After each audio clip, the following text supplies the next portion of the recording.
kita sudah mengeluarkan surat ke seluruh rumah sakit bahwa untuk layanan-layanan katastrofis yang BPJS keluarkan 120.000 bagi peserta PBI yang kemudian pindah keluar dari PBI itu harus dilayani.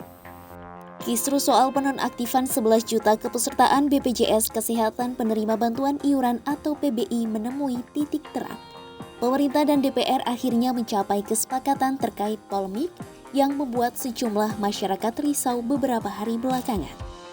DPR telah memerintahkan agar pemerintah membayar semua layanan kesehatan peserta BPJS PBI, termasuk yang dinonaktifkan selama 3 bulan ke depan. Kabar baiknya, Menteri Kesehatan Budi Gunadi Sadikin pun telah meminta rumah sakit melayani peserta BPJS Kesehatan penerima bantuan iuran atau PBI yang sempat dinonaktifkan. Lantas, bagaimana perjalanan polemik BPJS PBI terjadi?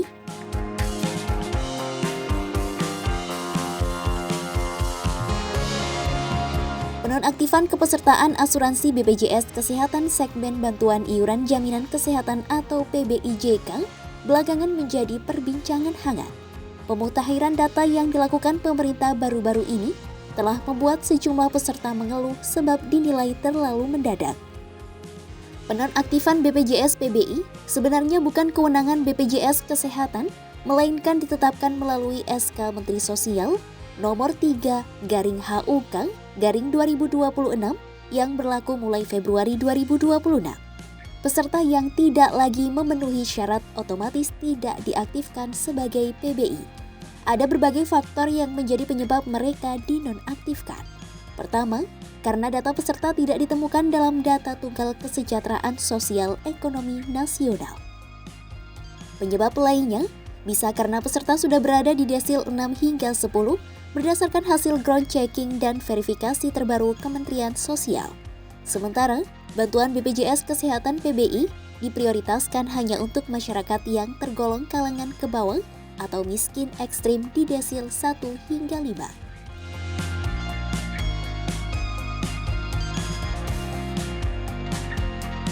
Menteri Sosial Saifullah Yusuf menegaskan, pemerintah akan bertanggung jawab atas urusan administrasi pasien BPJS Kesehatan PBIJK yang dinonaktifkan. Menurut Gus Ipul, tidak seharusnya rumah sakit menolak pasien meski status asuransi kesehatan mereka dinonaktifkan.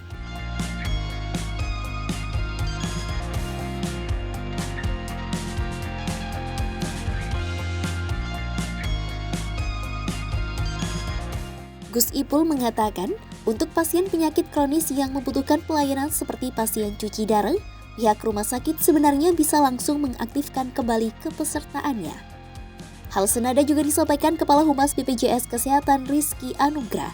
Rizky menegaskan, rumah sakit tidak boleh menolak pasien BPJS Kesehatan segmen manapun meski status asuransi kesehatan mereka sedang dinonaktifkan. Sementara itu, Menteri Sosial mengatakan telah membuka opsi reaktivasi otomatis kepesertaan BPJS Kesehatan PBI bagi sekitar 106.000 pasien dengan penyakit katastropik atau kondisi kesehatan serius yang membutuhkan perawatan jangka panjang. Gus Ipul menegaskan, pemerintah tidak mengurangi jatah penerima BPJS PBI, melainkan hanya melakukan relokasi terhadap jatah peserta mampu kepada peserta miskin.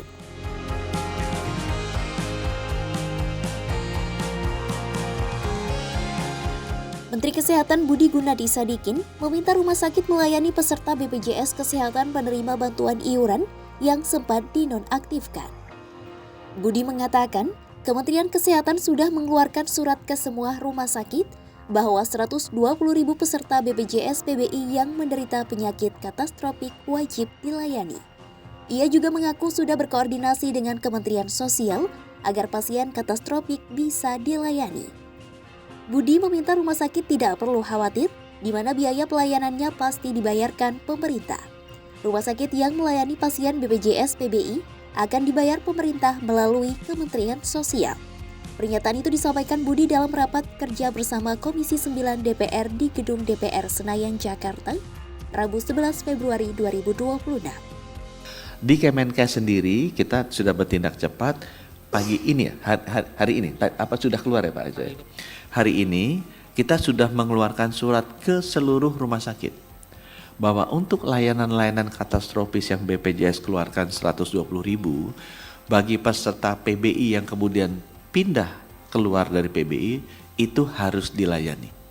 Jadi kita keluarkan suratnya hari ini.